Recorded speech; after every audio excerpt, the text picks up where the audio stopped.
This is how to quickly access more details and news about the symbol you are in on TradingView.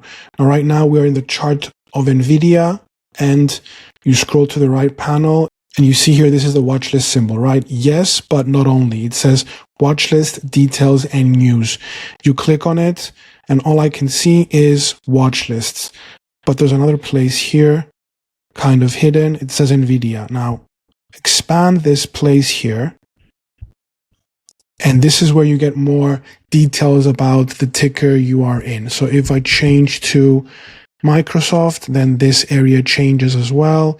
And you can manage it how you like. Maybe I want to remove pricing model, analyst, bonds, what the community says, options, seasonals, because it will be too much information. And by scrolling down, I can quickly access details about this stock.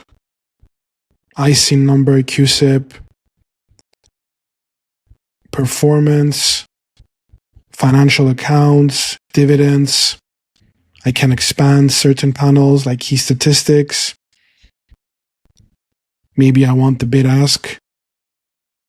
Maybe I want price ranges to see volatility. Maybe I want to add a note. So play with this area because this button here is not just the watch list. You can access quick news as well as metrics. And from here, you can open any of these panels that we made tutorials on to get more information about a company. This opens financials in more detail, and one click on the diamond takes you back to chart. Now, this is how you can quickly access more information and news about a stock.